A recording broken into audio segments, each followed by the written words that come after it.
theorem number 1, perpendicular axis theorem. Perpendicular axis theorem, पहिलं theorem का बघतोय आपण? हे चला आता मागचं बघितलं आपण. In order to find moment of inertia of different objects, दोन प्रूफ बघावे लागणार आहे. त्यातलं पहिलं हे आपलं परपेंडिक्युलर ॲक्सिस थेरम. पेपरला येतं बरं का, एकदम स्टार करा. मागच्या वर्षी म्हणा किंवा मागच्या वर्षी नको, 10 वर्षापासून या चॅप्टरमधले दोन प्रूफ असे आहेत, त्यातलं दोघांमधलं एक प्रूफ येतात पेपरमध्ये, फिक्समध्ये येतं. ते हे परपेंडिक्युलर ॲक्सिस थेरम पेपरमध्ये फिक्समध्ये येणार, किंवा पॅरलल ॲक्सिस थेरम थेरॉटिकल. सोपं आहे. काय बघा, 2-3 लाईन्स आहे, 3 लाईन. आपली टेक्निक माहिती आहे शिकवायची कशी, आकडेवारी मुलांना माहिती आहे. डायग्रॅम, डायरेक्ट प्रूफ, थेरी बिरी काही नसते. सांगतो 12वी त्यांना कसं. डायग्रॅम कशी सोपी एकदम. इरेग्युलर शेप ऑब्जेक्ट काढा असला. आता बघा मी काय म्हणतो, इरेग्युलर शेप ऑब्जेक्ट. आता 3 ॲक्सिस काढा, x Y Z. X Y हा झेड.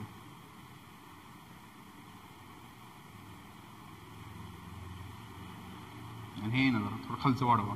हां असं काय गेलं, x axis, Y axis, Z axis.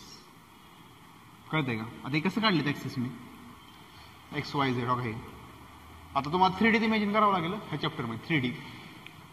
आता हा ऑब्जेक्ट आहे, नीट बघा मी काय म्हणतोय. आता हा जो ऑब्जेक्ट आहे ना, तो हे प्लेन झालं त्याचं, प्लेन.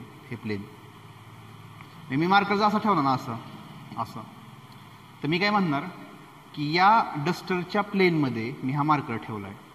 मी समजा मार्कर असा ठेवला, तर मी काय म्हणणार की या डस्टरच्या प्लेनमध्ये परपेंडिक्युलर मार्कर आहे हा.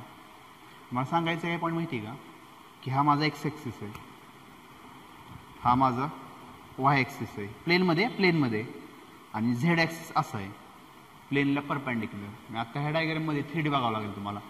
एक्स ॲक्सिस आणि वाय ॲक्सिस हे प्लेनमध्ये आहेत. प्लेनमध्ये काय म्हणजे हे प्लेन. आता हे बोर्डचं प्लेन आहे.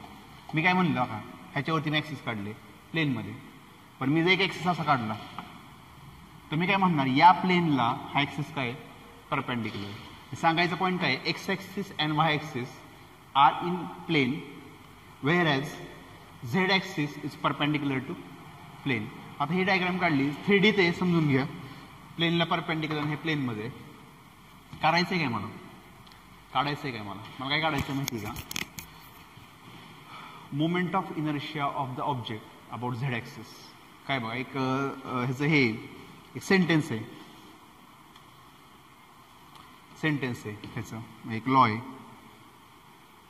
लॉ नाही, हे काय म्हणतात त्याला, सेंटेन्स आहे. म्हणजे पेपरमध्ये कसं लिहायचं बघा, हे लिहायचं, त्यानंतर हे लिहायचं, आणि मग डायग्राम काढायची. काय बघा, the moment of inertia of plane lamina म्हणजे ऑब्जेक्ट, तेच plane lamina. The moment of inertia of plane lamina about an axis passing through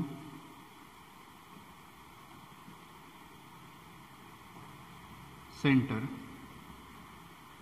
and perpendicular to plane is the sum of mi of object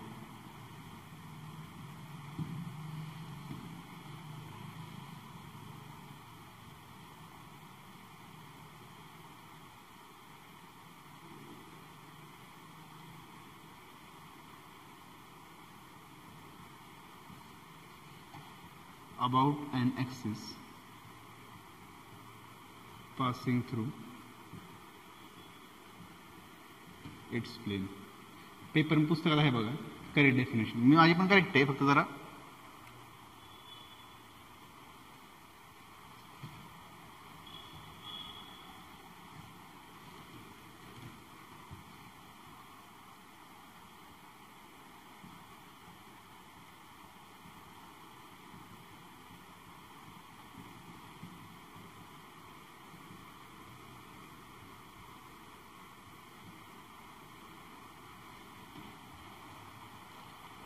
बघा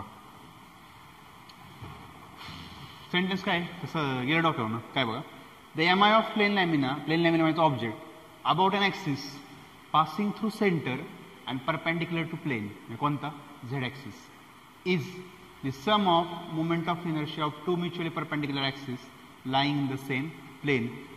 ही जे वाक्य दिलं आहे हे वाक्य त्याचा एक फॉर्म्युला बनवू का मी हे आत्ता जे बोलता येत ना त्याचा एक फॉर्म्युला आहे काय माहिती का I Z is equal to I X plus I Y हे आपल्याला प्रूव्ह करायचं आहे.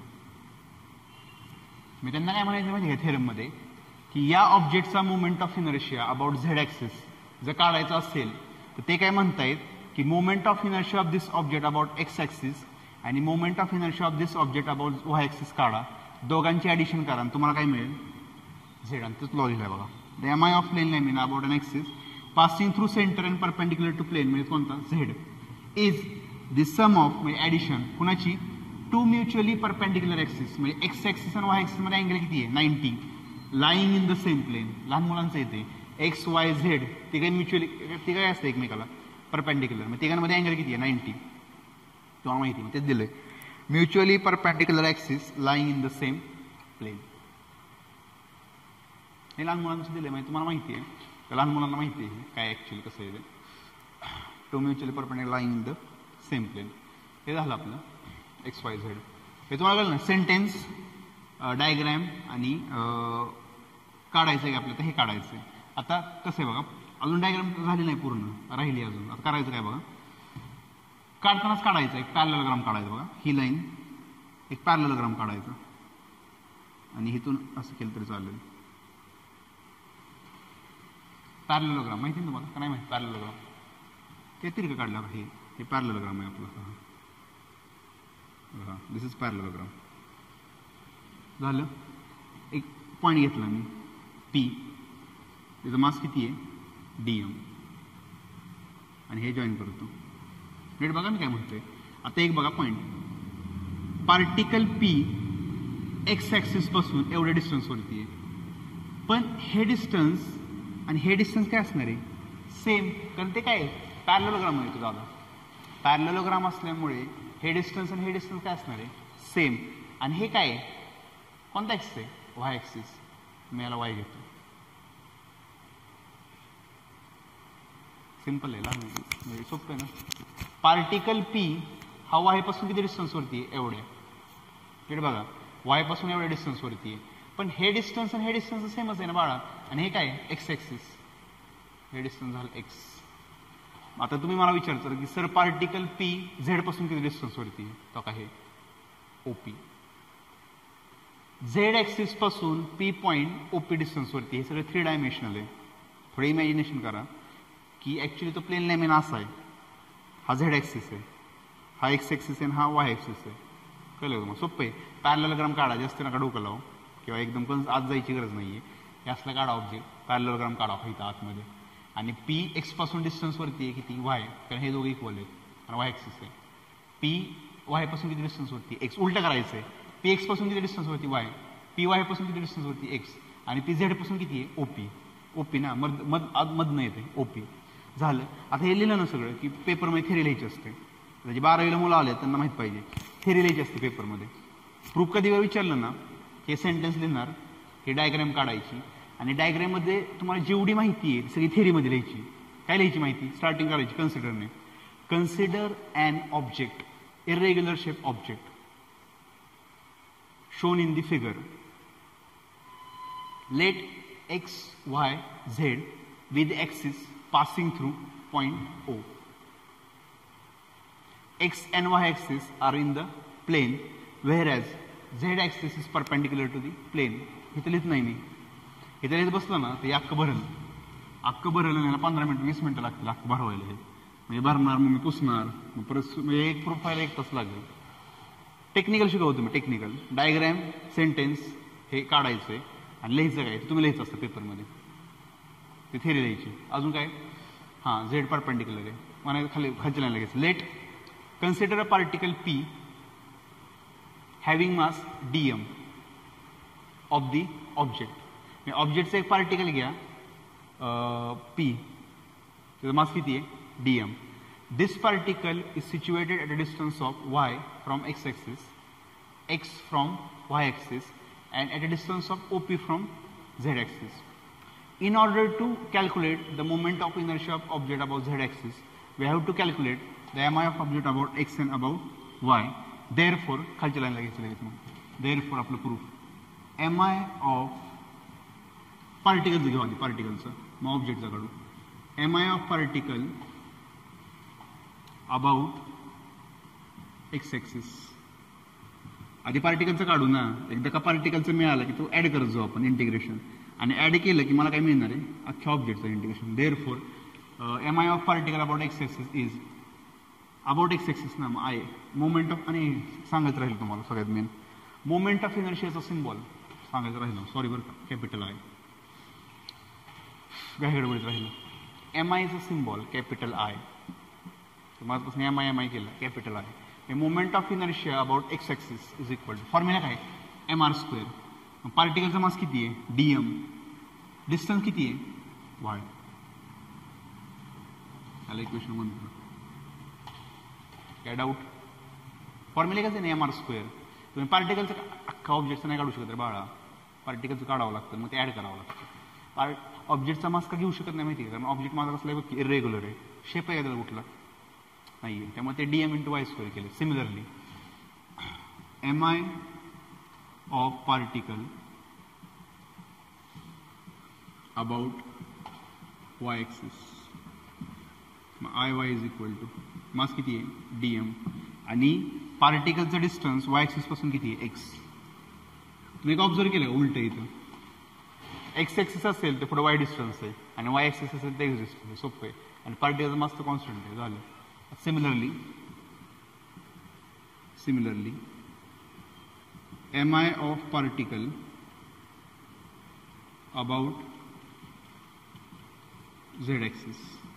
z चा काय येणार iz is equal to mass तर dm आहे आणि z-axis चे डिस्टन्स किती आहे पार्टिकल पासून op. चा स्क्वेअर. Equation number 3. काय डाऊट सोपं आहे. ही डायग्राम काढायची. हे सेंटेन्स पहिलं लिहायचं त्याखाली ही डायग्राम काढायची आणि डायग्राम काढली की थेरी लिहायची. गप्पा लिहायच्या गप्पा गोष्टी. तुम्हाला डायग्राम बद्दल काय माहिती ते लिहायचं.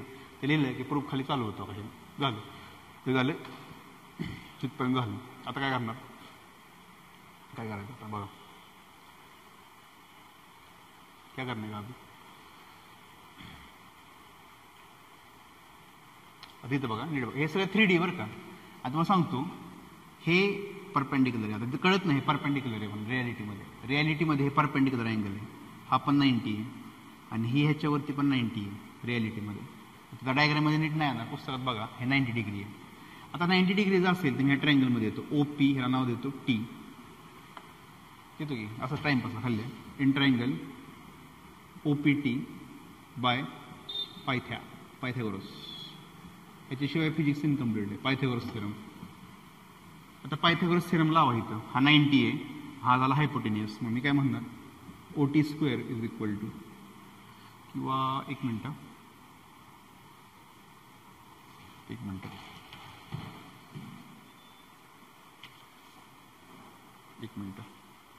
तर दिसाय नीट नाही दिसत पण रियालिटीमध्ये हा अँगल 90 हा 90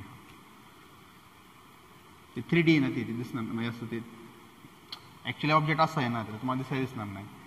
हे परपेंडिक्युलर डिस्टन्स आहे 90. हायपोटेन्स कुठला आला OP आला. मग मी काय म्हणणार OT नाही येणार OP. लक्षात ठेवा तुम्ही त्याच्यावर नका विचार करत बसू. एक प्रोसिजर लक्षात ठेवा. हे 3D डायग्राम आहे त्यामुळे तुम्हाला लवकर कळणार नाही कसं येते कळणार नाही ते. OP हायपोटेन्स OP येणार OP² इज इक्वल टू काय येणार OT² प्लस PT².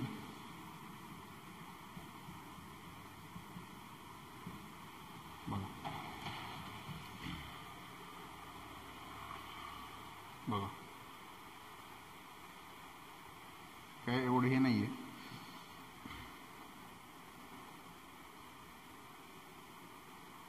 आले का बघा झालं. आता हे मी पुट करतो. Therefore IZ is equal to DM आणि OP² काय आहे OT² प्लस PT². काय डाऊट सोपं आहे. हे अख्खं मी ह्यात लिहिलंय, मग ते स्क्वेअर केलं झालं. हे डायग्राम हे करू का रफ, हे रफ करतो. आता काय गरज नाही डायग्रामची काय गरज कळलं तुम्हाला. डायग्राम पॅरलेलोग्राम काढा, पी एक्स वाय आणि आर डिस्टन्स. ह्याला आर डिस्टन्स केलं तरी चालेल. खाली घ्या इथपर्यंत झालं ना. Therefore I Z is equal to DM आणि ब्रॅकेटमध्ये ओटी म्हणजे काय. अरे रफ केलं. ओटी म्हणजे कुठलं डिस्टन्स होता आता ओटी.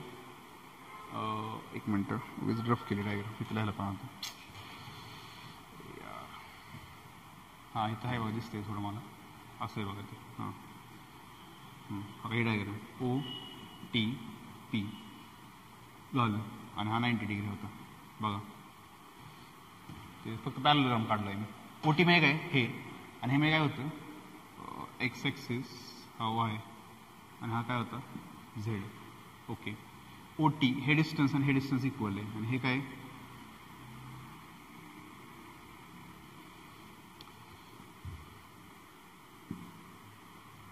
X x. ओटी म्हणजे एक्स होता एक्स स्क्वेअर आणि हे काय होतं वाय स्क्वेअर. पीटी म्हणजे काय PT Y distance x square plus Y square झालं हे. आता मला काढायचं आहे काय इथपर्यंत आलो मी. मला काढायचं आहे काय अख्ख्या ऑब्जेक्टचा movement of inertia about Z axis. मग अख्ख्या ऑब्जेक्टचं जर काढायचं असेल तर माझ्याकडे काय आत्ता माझ्याकडे एका पार्टिकलचं आहे. मग मी काय करतो इंटिग्रेट करतो. इंटिग्रेट का करतोय माझ्याकडे डीएम आहे ना. मग डीएम जर मी ऍड करत गेलो तर मला काय मिळणार आहे अख्ख्या ऑब्जेक्टचा डीएम. मग मी ह्याला इंटिग्रेट करतो. Therefore I Z is equal to integration DM ब्रॅकेटमध्ये X square plus Y square. आता हे रब करतो याची काही गरज नाही आहे. आणि इंटिग्रेशन करताना तुम्हाला माहिती आहे यात मल्टिप्लाय करावं लागतं. X square DM plus integration Y square DM. आता मला सांगा हे काय आहे इंटिग्रेशन एक्स स्क्वेअर डीएम तो का आय वाय आणि integration Y square DM I X. Hence proved झालं. ठीक आहे सेंटेन्स. हे जे सेंटेन्स होतं ना प्रूव्ह केलं आपण. Moment of inertia of any object about an axis perpendicular to plane passing through center is the sum of moment of inertia of that object about an axis passing through x and y. Iz is equal to ix plus iy. एकदम सोपं proof आहे आणि this is called as perpendicular axis theorem. काय केलं मी diagram काढली कळलं तुम्हाला. Point P घेतला एक्स पासून डिस्टन्स वाय पासून डिस्टन्स आणि झेड पासून. मी काय केलं M I of particle about X axis M R square formula आहे पण पार्टिकल माझा कुठला आहे पी मास किती आहे DM DM into Y square. X axis असेल तर वाय येणार वाय ॲक्सिस असेल तर एक्स घ्यायचा M I of particle about Y axis झालं. झेडचा काय येणार डीएम इंटू ओपी स्क्वेअर. पण मी काय केलं त्या ट्रायंगलमध्ये गेलो म्हणलं तेच पायथागोरस थेरम यूज करा. तर पायथागोरसने आलं ओपी स्क्वेअर ओटी स्क्वेअर पीटी स्क्वेअर. पण डायग्राममध्ये जर मी बघितलं तर मला काय कळलं ओटी काय डायग्राममध्ये बघितलं मला काय कळलं ओटी काय एक्स आणि पीटी काय वाय आणि डीएम इंटू एवढं आलं. पण मला काढायचं काय होतं अख्ख्या ऑब्जेक्टचा एम आय. तर इंटिग्रेट केलं मी आणि इंटिग्रेट केलं मला काय कळलं की हा फॉर्म्युला इथं आलाय. झालं प्रूव्ह झालं. समजलं सोपं आहे. सेंटेन्स डायग्रॅम थेरी लिहायची तुम्ही आणि थेरी लिहिली की प्रूफ चालू करायचं झालं. 3च लाईनचं प्रूफ आहे आपण 1 2 3 आणि खाली फक्त खेळायचं पुट करायचं असं लक्षात ठेवायचं. फिजिक्समध्ये फिजिक्समध्ये प्रूफ लक्षात ठेवायची टेक्निक आहे. टेक्निकली जायचं बरं का रट्टा नाही मारायचं. टेक्निक कॉन्सेप्ट बोर्डवरती तेवढं नीट बघायचं ना की पेपरमध्ये डायरेक्ट बोर्ड आला पाहिजे डॉक्टर. सरांनी घेताना काय घेतलेलं डायग्राम खाली प्रूफ होतं तसंच काय झालं पोरं माहिती पूर्ण बोर्डवरती बघा नीट इथून बघा इथून पूर्ण बघा डोक्याने इथून तर मला सगळं कळलं पाहिजे कसं आहे. टेक्निकली बघा एक्स काढला वाय काढला रट्टा नाही मारायचा. एक्सचा काढला एम आय वायचा काढला झेडचा काढला पायथागोरस वापरायचं ते फक्त पुट करायचं झालं. 4 स्टेपनं संपलं. आणि इथं नीट जर बघितलं तर पेपरमध्ये डायरेक्ट विचार केला बोर्ड डोक्यात येतो बोर्डवरती असंच झालं. काही अवघड नाही. कन्सेप्च्युअली जावा रट्टा नका मारू. नो रट्टाफिकेशन नो रट्टा रेक्टिफिकेशनचा रट्टाफिकेशन नो रट्टा ओनली कॉन्सेप्ट टेक्निक काय काय केलं नक्की मी चालेल विषय समजू. काही अवघड नाही बघा तुम्ही. आम्ही वेगळं काय केलं कळत नाही. मी फक्त डोकं मी काय केलं एक एक्सचा काढला वायचा काढला ते करत गेलो मी. लक्षात ठेवा हे कसं करायचं कारण पेपरमध्ये येतं फिक्समध्ये I Z equal to I X plus I Y. मी त्यांना सांगायचं काय माहिती आहे का थोडक्यात ते काय म्हणतात माहिती आहे का त्यांना सांगायचं काय माहिती आहे थोडक्यात. हे महत्त्वाचं फॉर्म्युला बरं का ह्याच्यावरती आपण बाकी फॉर्म्युले काढणार आहे. ते काय म्हणतात की हा जो ऑब्जेक्ट असेल तुम्हाला जर आय एक्स माहीत असेल तुम्हाला जर आय वाय माहीत असेल तर you can calculate I Z हे त्यांना सांगायचं आहे. ही व्हॅल्यू माहिती आहे तुम्हाला, ही व्हॅल्यू माहिती आहे, सॉरी बरं का, ही व्हॅल्यू माहिती आहे, ही व्हॅल्यू माहिती आहे, you can calculate this value. किंवा तुम्हाला जर आय झेड माहीत असेल तर ते काय म्हणतायत, you can calculate I x and I Y. एक सांगतो तुम्हाला गोष्ट की ह्या दोघांची व्हॅल्यू अँड इथे लिहितो मी I X is equal to I Y. एक लक्षात ठेवा, हे सगळ्यात मेन आहे. या ऑब्जेक्टचा M I about X axis आणि या ऑब्जेक्टचा M I about Y axis same असतो. का सेम असतो माहिती आहे का? सिमेट्रिक ऑब्जेक्ट आहे. नीट बघा मी काय म्हणतोय. आता हा सिमेट्रिक ऑब्जेक्ट आहे. आता मी इथून एक्स ॲक्सिस काढला तर इथं ऑब्जेक्ट काय झालं, डिवाइड झाला. मी इथं वाय काढला, इथं ऑब्जेक्ट काय झालंय, डिवाइड झालाय.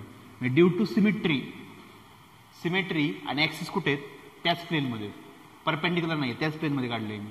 त्यामुळे काय ना दोघांची व्हॅल्यू सेम येते. I X is equal to I Y. लक्षात ठेवा व्हॅल्यू काय असते, सेम असते. हे झालं परपेंडिक्युलर ॲक्सिस थेरम. बघा आता आपण पुढचं बघूयात, पॅरलल ॲक्सिस थेरम. असते सेम पॅरलल ॲक्सिस थेरम आणि त्याचा एक फॉर्म्युला येईल आणि फॉर्म्युला आला की मग विषय संपला. मग नेक्स्ट लेक्चरला आपण काय करणार, नुसते फॉर्म्युले काढणार. रिंग, डिस्क, सॉलिड, हॉलो, राडा करायचा. मग नेक्स्ट लेक्चरला पुढे जाऊया. आता parallel axis theorem. Parallel axis theorem काय सेंटेन्स काय बघा, स्टेटमेंट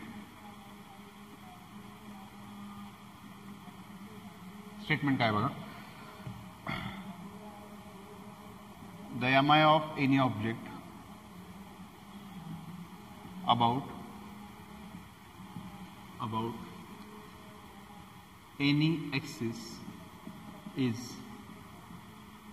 the sum of, पहिला point, mi of object, sorry, sum of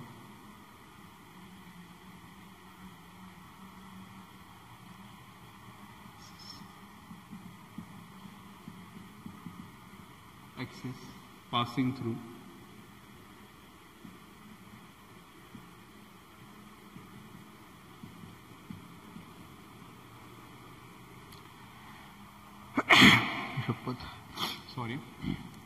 perpendicular to plane. Second, mass of object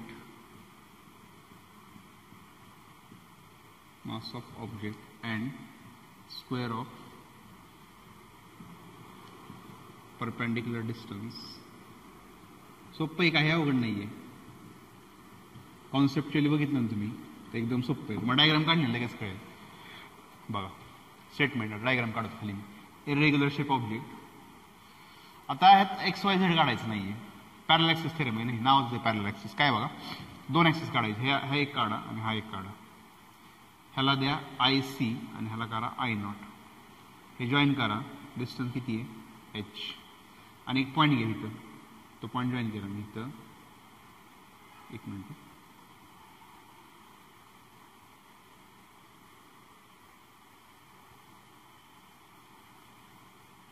एक पॉईंट घ्या इथं किंवा इथं घ्या. सेम मागच्या एक्झाम्पल सारखं. पी मास डीएम काय बघा, नीट सांगतो तुम्हाला. पुढं ते नका वरचं डायग्राम बघा आधी. इरेग्युलर शेप ऑब्जेक्ट घेतला, विषय संपला. आय सी काय, सी काय सेंटर आणि ओ काय कुठलं पण कुठलाही पॉईंट. म्हणजे या ऑब्जेक्टच्या सेंटरमधनं एक ॲक्सिस चाललाय. तर एम आय किती, आय सी सेंटरमधनं. आणि हा कुठला पण पॉईंट घेतलाय इरेग्युलर कुठलाही घ्या, त्याला आय नॉट केलं मी. आणि दोन जॉईन केले, दोघांमधलं डिस्टन्स किती आहे, एच. आता मला काढायचं आहे काय की ऑब्जेक्ट कुठलाही घ्या तुम्ही, कुठलाही घ्या. हा ॲक्सिस आहे माझा, किंवा ही रिंग घेतली, हा ॲक्सिस आहे माझा, किंवा हा सॉलिड स्पिअर घेतला, हा ॲक्सिस आहे माझा. म्हणजे ॲक्सिस कुठेही काढतोय मी. म्हणजे हा काय हे असं आहे तर मी हा ॲक्सिस काढला. समजा दुसरा एक मार्कर सांगतो मी. हा मार्कर आहे. सेंटर सोडून मी समजा इथं ॲक्सिस घेतला, मी समजा इथे घेतला, मी इथे घेतला, मी इकडे घेतला. सेंटर सोडून, ना सेंटर सोडून कुठेही तुम्ही ॲक्सिस घ्या, तो कोणता आहे, आय नॉट. आणि सेंटरमधनं जाणार एक प्रॉपर आहे आय सी. झालं. दोघांमध्ये डिस्टन्स किती आहे, एच. आता एक पार्टिकल घेतला मी, पी. Having mass DM. आता मी जॉईन करतो दोन्ही. काय नाही डोकं लावायचं नाही, हे जॉईन केलं मी, हे मी एक्सटेंड केलं पुढं, वाढवलं आणि परपेंडिक्युलर टाकलं. काय प्रॉब्लेम आहे का कोणाला? असंच करतोय मी, हे पॉईंट घेतलं ते जॉईन केलं दोन्ही आणि ते पुढे एक्सटेंड केलं, झालं. आता बघा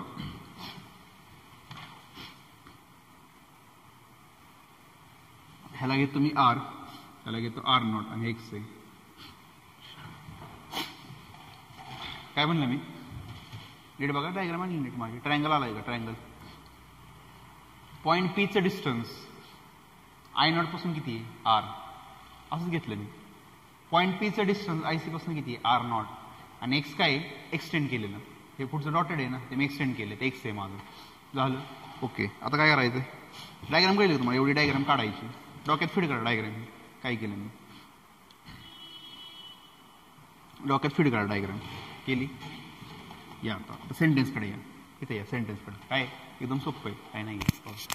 the MI of any object about an axis, म्हणजे कोणता? एन एक्सिस म्हणजे कोणता? I0 is the sum of, sum म्हणजे काय? ॲडिशन. कुणाची? MI of object of axis passing through centre and perpendicular to plane, म्हणजे कोणता? IC. And mass of object capital M and square of perpendicular distance between the two axes, म्हणजे कोणतं? H. म्हणजे काय?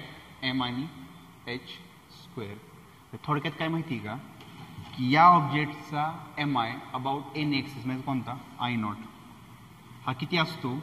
Movement of inertia about centre plus अख्ख्या बॉडीचं मास आणि दोन ॲक्सिस मधला परपेंडिक्युलर डिस्टन्सचा स्क्वेअर. हे झालं स्टेटमेंट, अतिशय महत्त्वाचं आहे, इम्पॉर्टंट. हे आपल्याला काय करायचं आहे? प्रूव्ह.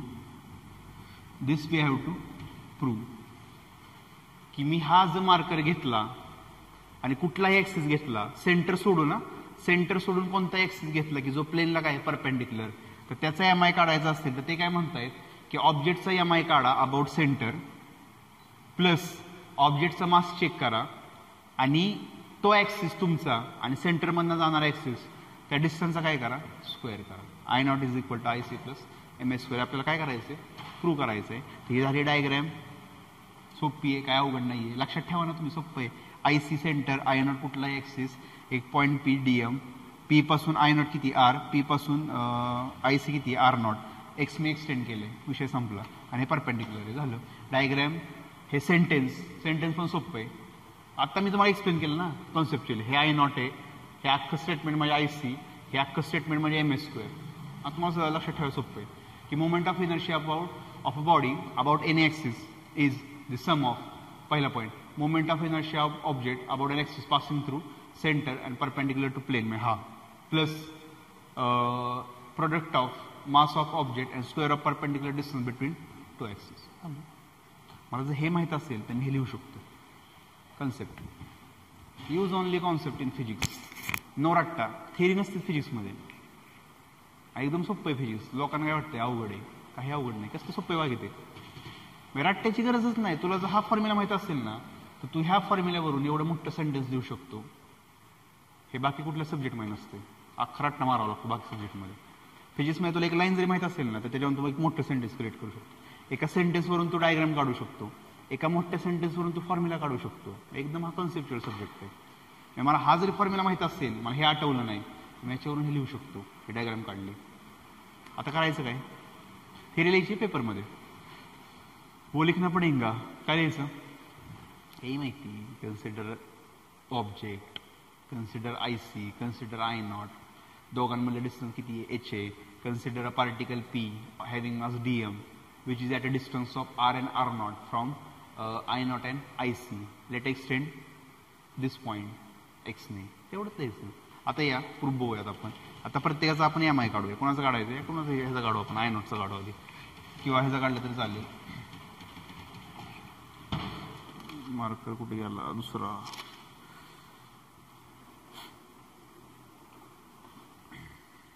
बघा खाली घ्या. MI of particle about I0 is I नॉटचं किती बघा, I not is equal to formula काय एम आर स्क्वेअर, पार्टिकलचं मास dm आणि डिस्टन्स किती आहे पीचं आय नॉट पासून r स्क्वेअर. त्याला इक्वेशन 1 करा, त्याला इक्वेशन 1 करा. सिमिलरली आधीसारखंच की करायचं same. Similarly for I C, आयसाठी काय करणार मी, I C is equal to dm into R naught. नोट्समध्ये बघा मी तुम्हाला डिटेलमध्ये दिलं आहे. नोट्समध्ये डायग्रॅम थोडी जरा खराब आली असेल पण पुस्तकात आहे बघा डायग्रॅम सेंटेन्स थेरी पण दिली नोट्समध्ये मी, त्यामुळे इथे थेरी द्यायची काही गरज नाही आहे. थेरी नोट्समध्ये आहे, थेरी आणि प्रूफ. बघा प्रूफ फक्त सांगतो मी. I C is equal to dm into R not square. आता बघा कन्सिडर ट्रायंगल कोणता बघा, आता ट्रायंगलमध्ये या, ट्रायंगलमध्ये या, महत्वाचा ट्रायंगल आहे. त्याला नाव द्या ओ, त्याला नाव द्या सी, त्याला नाव द्या D. O P D by पायथ्या. इथे पण पाहिजे थेरम वापरायचं. या सांगा मला काय, O P square is equal to O D square plus P D square. काय डाऊट? अरे सोपं की बारक्या पोरांचं O P square is equal to O D square plus P D square. O P square असं ठेवा इज इक्वल ओडी काय बघा बरं, ओडी ओडी ओडी ओडी काय addition of O C plus C D, O C plus C D ची ॲडिशन प्लस आणि PD असंच ठेवा पीडी स्क्वेअर झालं. ते असंच ठेवा इकडे. आता O C plus C D A plus B whole square काय येणार, O C square plus 2 times OC into C D plus C डीचा whole square plus P D square is equal to तर आहेच, विशेष नाही. या तिथे बघा हे काय बघा बरं डायग्राम सोपं कळलं ना तुम्हाला. पायथागोरस वापरले आणि ओडी काय म्हणलं मी डायग्रामवरून, ओसी प्लस सी डी म्हणजे ओडी की बाळा लहान मुलांचं. मग ए प्लस बीचं होल स्क्वेअर वापरा, OC square plus 2 times OC C D तर माहिती तुम्हाला A plus B whole square. आता बघा बरं C D square plus P D square. या डायग्राममध्ये या, C D square plus P D square म्हणजे काय पी सी स्क्वेअर. पायथागोरस परत पायथागोरस आले बाळा. ही लेन आणि या लेनचा स्क्वेअर म्हणजे काय P C square, Pythagoras theorem. म्हणजे मी काय म्हणणार OC square plus 2 times OC into C D, याच्या जागी मी काय म्हणणार पी सी स्क्वेअर. चालतंय की पायथागोरस थेरम येते. P C square is equal to O P square. बघा आता हे सेंटेन्स मी रफ करतो, याचं झालंय का डायग्राम असू दे. करायचं आहे का आपल्याला हे प्रूव्ह करायचं.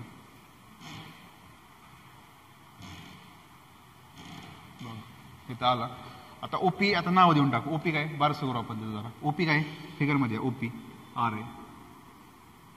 एक मिनिट बारसं करायचं. ओपी काय आर आहे. अजून काय ओसी बघा, ओसी काय डायग्राममध्ये एच प्लस 2 टाइम्स ओसी काय एच इंटू तेवढंच आहे ओसी एचच आहे. सी डी काय एक्स प्लस आणि पी सी स्क्वेअर काय डायग्राममध्ये P C R not square.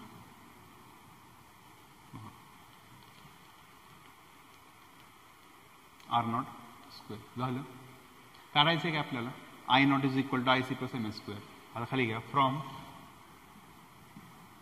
Equation 1 equation बघतो का ते आय नॉट काय D M into R square आणि आर स्क्वेअर काय बघा इथं त्याला पुट करा डी एम ब्रॅकेटमध्ये अख्ख्याला ब्रॅकेट डी एम अख्ख्याला मल्टिप्लाय करावं लागेल H square plus 2 H X plus R not square.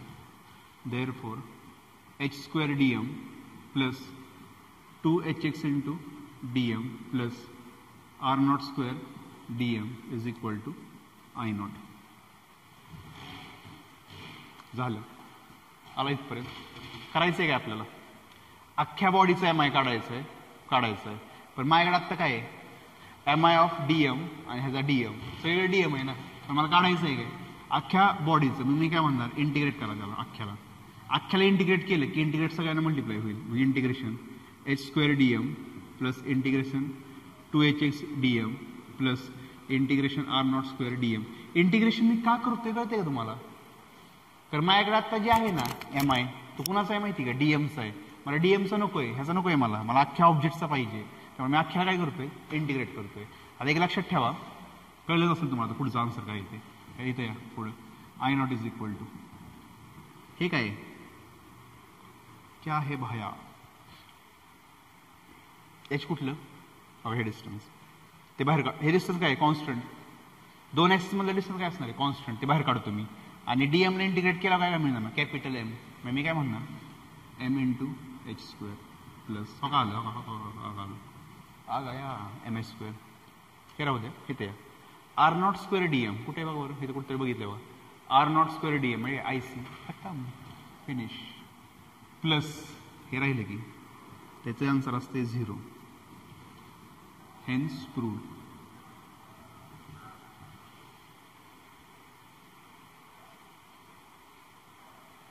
अरे बघ काय हे एच हे एक्स आणि इथला पार्टिकल पी ए ह्यांचं काय रिलेशनशिप आहे का तिघांचं. त्यामुळे ते काय म्हणतात तिघांचं काही रिलेशनशिप नाही आहे. त्यावेळेस आन्सर किती असते 0. ते म्हणले तर आपण पण म्हणू ना मग 0 to 0 राहिलं काय हे काढलं मी झालं की सुटलं की काय. स्टेटमेंट हे होतं डायग्राम ती होती आणि प्रूव्ह करून मला हेच फॉर्म्युला आणायचं होतं. मी आणलं हे काय I not is equal to M H square plus I C plus M H square खतम विषय संपला झालं प्रूफ हेन्स प्रूफ. काय अवघड पेपरमध्ये फक्त टेक्निक लागतं प्रूफ सॉल्व्ह कराय. आत्ता जे मी बोर्डवरती लिहिलंय ना तेवढं जर तुमच्या लक्षात असेल तर विषय संपला. थेरीची गरज नसते थेरी ते आपण लिहायची असते टाइमपाससाठी. सगळ्यात मेन हे पॉईंट्स जे पॉईंट्स मेन लागतात ना एक्झामसाठी तेवढेच पॉईंट्स मी बोर्डवरती लिहिले. परत एकदा रिपीट करू का सोपं आहे काय नाही. मी फक्त डायग्राम काढली डायग्राम कळली ना तुम्हाला. आय सी सेंटरमधनं आय नॉट कुठलाही दोघांमध्ये डिस्टन्स किती एच एक पार्टिकल घ्या पी त्याचा मास किती आहे डीएम पीचं डिस्टन्स आय नॉट पासून आर पीचं डिस्टन्स आय सी पासून आर नॉट आणि मी पॉईंट फक्त एक्सटेंड केला आणि तो किती आहे एक्स. नाव द्या बारसा करा ओ पी डी सी खतम. सिक्वेन्स काय आहे की या दोन्ही ग्रुपमध्ये कॉमन काय माहिती का दोघांमध्ये मी एम आय काढलाय पार्टिकलचा एम आय अबाउट ऍक्सिस. मागच्या वेळेस काय केलं मी एक्स वाय आणि झेडच्या अबाउट काढला एम आय मी. आता इथं काय करतोय आय सी आणि आय नॉटच्या अबाउट काढतोय एम आय मग तेच केलं मी. पीचा M I about I C आणि पीचा M I about I naught काढला इथं I naught D M into R square distance बघा D M into R not square आणि मोठ्या ट्रायंगलमध्ये पायथागोरस वापरलं तिथं पण मी पायथागोरस वापरलंय सोपं आहे. पायथागोरस वापरा. ओडीला असेल या OC plus C D P D तर आहेच A plus B whole square वापरा आणि इथं आला हे लक्षात ठेवावं लागेल की C D square plus P D square काय सी पी स्क्वेअर हा काही दिलं गेलं आणि महिला नावं द्या त्यांची ठराविक नावं ही त्यांची ओरिजिनल नावं ना आणि आपण घरी नाही घेत नावं पेंट्या पिंक्या ती नावं आहेत ती नावं दिलेत ती R not square H square R naught पिंक्या एच काय पिंक्या टिल्ल्या काय असेल ती नावं परी मुलीचं नाव तिथे देऊन टाका त्यांची H square 2h plus R not square झालं. मग आर स्क्वेअर आला की तो ह्यात पुट करा. ह्यात का पुट करतोय मी कारण काढायचं आहे काय मला करा पुट केलं पुट डीएम आत मल्टिप्लाय करा मला अख्ख्या बॉडीचं पाहिजे इंटिग्रेट करा विषय संपला. हे आलं काहीतरी आणि हे आलं आय सी ह्याला व्हॅल्यू 0 खतम. This is the parallel axis theorem and this is the perpendicular axis theorem. आता ह्या थेरमचं हे थेरम लक्षात ठेवा पेपर लिहिल अख्खं प्रूव्ह कराय. आता ह्या थेरमचे जे 2 रिझल्ट आलेत ना फायनल कोणते रिझल्ट ते सगळ्यात महत्वाचे कोणते I Z is equal to I X plus I Y आणि I not is equal to I C plus M H square. Extremely important आहेत हे सगळ्यात महत्वाचे फॉर्म्युले. ह्या फॉर्म्युल्यावरतीच आपल्याला रिंग डिस्क सॉलिड स्फिअर याचे फॉर्म्युले काढायचे हे लक्षात ठेवा दोन्ही. नेक्स्ट लेक्चरला आपण काय करू आता ह्या दोघांचे फॉर्म्युले घेऊन वेगवेगळे फॉर्म्युलेज डिराईव्ह करू रिंगचा डिस्कचा ते बघू आपण त्यावेळेस कसं करायचं ते. हे 2 प्रूफ लक्षात ठेवा हे खूप महत्वाचं लेक्चर होते आत्ताचं for board also and for बोर्डसाठी थोडक्यात प्रूफसाठी थेरॉटिकल बाकी काही न्यूमेरिकल आपण नंतर बघू शकतो. ते 2 फॉर्म्युले लक्षात ठेवा परपेंडिक्युलर ऍक्सिस थेरम आणि पॅरलल ऍक्सिस थेरम महत्वाचं आहे. 2 स्टार करा इम्पॉर्टंट करा दोन्ही येणार आहे ते. काय डाऊट आला कधीही मला मेसेज करा एनी टाईम आपण पण फ्री असतो कधीही मेसेज करा. चला नेक्स्ट लेक्चरला आता आपण फॉर्म्युले डिराईव्ह करू आणि मग पुढचं बघूयात. चलो बाय.